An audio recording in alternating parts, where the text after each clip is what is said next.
আসসালামু আলাইকুম। আমি ডাক্তার মোহাম্মদ শাহসিকান্দার তুহিন, একজন ENT স্পেশালিস্ট ও হেড নেক সার্জন। আমরা পূর্বের একটি ভিডিওতে আলোচনা করেছিলাম থাইরয়েড ক্যান্সারের কারণ, চিকিৎসা, প্রতিকার ইত্যাদি বিষয়ে।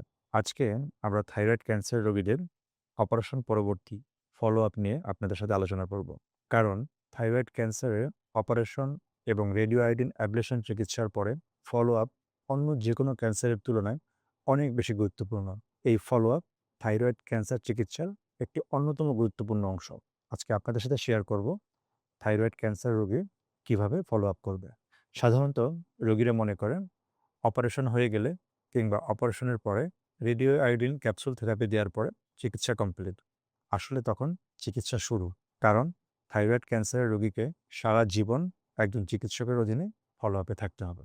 এই ফলো আপের ফ্রিকোয়েন্সি বা রোগী কিভাবে আমাদেরকে ফলো আপ করবে তা সবসময় সকল রোগীর জন্য ফিক্সড নয়।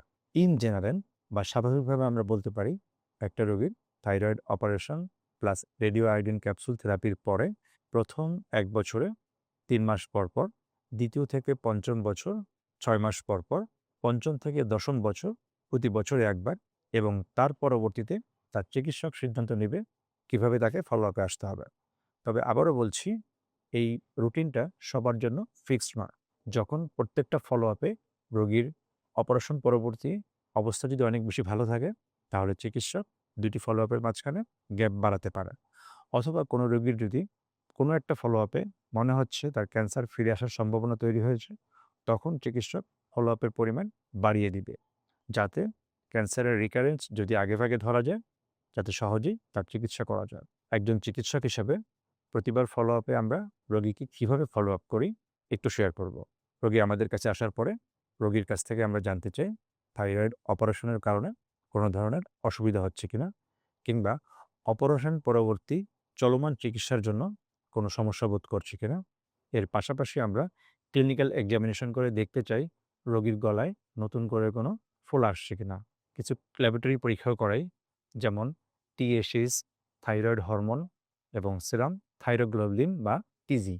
সেরাম থাইরোগ্লোবুলিন খুবই স্পর্শকাতর একটি টিউমার মার্কার, যেটার পরিমাণ বেশি হলে আমরা আশঙ্কা করি থাইরয়েড ক্যান্সার ফিরে আসার সম্ভাবনা আছে।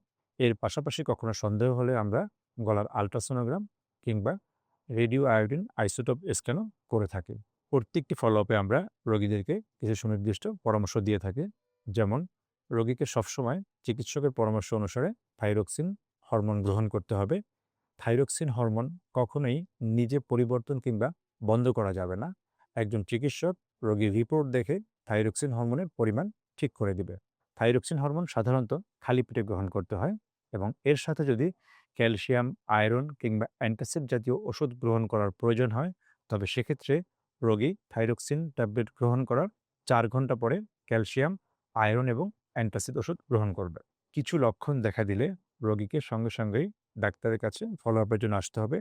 সেক্ষেত্রে পূর্ব নির্ধারিত শিডিউলের জন্য অপেক্ষা করা যাবে না।